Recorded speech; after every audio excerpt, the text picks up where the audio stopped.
एक गांव में राजू और रवि नाम के दो आइसक्रीम व्यापारी अगल बगल के घरों में रहा करते थे। राजू बहुत सरल और अच्छा इंसान है। वह गरीब था, इस कारण एक छोटा आइसक्रीम ट्रॉली चलाकर अपना जीवन बिताता था।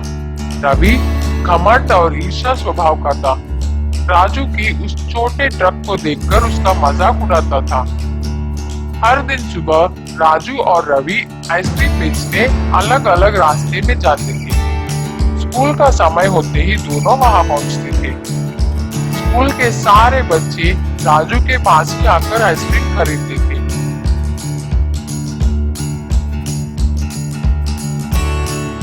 रवि का आइसक्रीम ट्रॉली तो बहुत सुंदर और बड़ी थी, लेकिन कोई भी रवि के पास आकर आइसक्रीम नहीं खरीदता।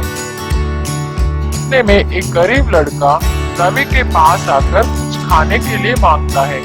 रवि उससे चिढ़कर वहां से चले जाने को कहता है। बच्चा बहुत दुखी हो गया, एक बेंच पर बैठकर भूख से रोने लगा। राजू को उस बच्चे की ऐसी हालत देखकर अपनी बचपन याद आई। राजू की बचपन भी ऐसी ही भी थी, वो भी एक अनाथ था।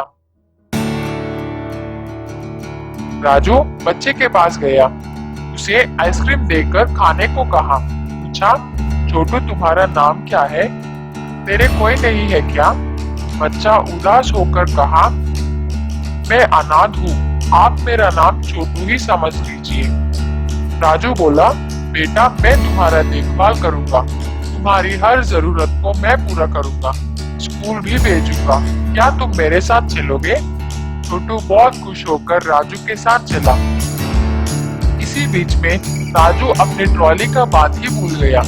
गर्मी की वजह से सारा आइसक्रीम पिघल गई। अब राजू भी कुछ नहीं कर सकता। उदास होकर छोटू को भी अपने साथ लेकर घर चला गया। आज तो छोटू आराम से सो गया, लेकिन राजू सोचता हुआ पूरी रात संकट में बिताई। अगले दिन सुबह रोज की तरह राजू आइसक्रीम बेचने अपने ट्रॉली को लेकर तैयार हो गया। छोटू से कहा, घर वापस आते समय मैं तुम्हारे लिए जरूरत चीजें लेकर आऊंगा। ऐसे कहकर राजू सोचता हुआ वहां से निकल पड़ा। राजू को रास्ते में एक मुनि नजर आए। राजू मुनि के पास जाकर प्रणाम किया। मुनि ने राजू से पूछा, क्या समस्या है? राजू बोला, मैं अपने इस छोटे गाड़ी से अब तक जीवन चला रहा हूँ, लेकिन अब तो मुझे एक बालक का भी ख्याल रखनी है। मुझे कुछ समझ में नहीं आ रहा है कि मैं उसकी सारे जरूरतों को कैसे पूरी करूँ। आप भी इस समस्या का परिष्कार कीजिए। मुनि ने कहा, मैं सब समझ गया, मैं तुझे एक बड़ा जादुई आइसक्रीम ट्रॉली दे रहा हूँ, अब यही तुम्हारी समस्याओं को संभालेगी। राजू खुशी से मुनि को धन्यवाद करके उस ट्रॉली को लेकर चला गया।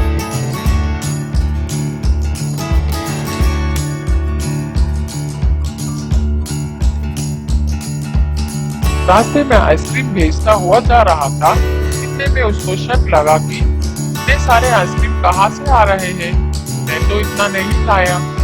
वह डब्बे को खोल कर देखा तो राजू चौंक गया। उसको समझ आ गया कि सब मुनि की महिमा है।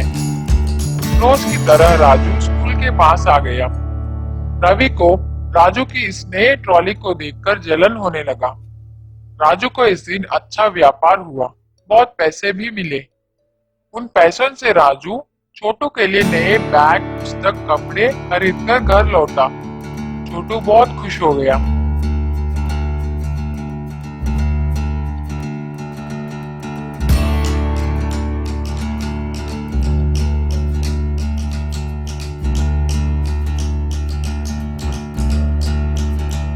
अगले दिन राजू छोटू को अपने साथ लेकर स्कूल पहुंचा। उसी स्कूल में छोटू को ज्वाइन कर दी। राजू का व्यापार अब अच्छी तरह चल रही थी। कुछ दिनों के बाद राजू का जीवन कुछ ज्यादा ही बदल गया, बहुत धनवान हो गया। छोटू भी बहुत खुश है। रवि राजू की इस खुशी को सह नहीं पाया। उसको लगा, क्या ये आदमी आइसक्रीम बेच के इतना ज्यादा कैसे कमा रहा है? जरूर इस ट्रॉली में कुछ तो गड़बड़ है। मैं आज रात ही इस बात को पता लगाऊंगा।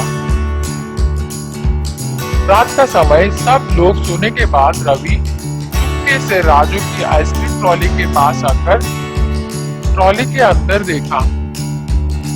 उसको तो खाली आइसक्रीम छड़ी दिखाई पड़ी, लेकिन शक के कारण रवि एक हथौड़े से मार मार कर उस ट्रॉली का सर्वनाश कर दिया।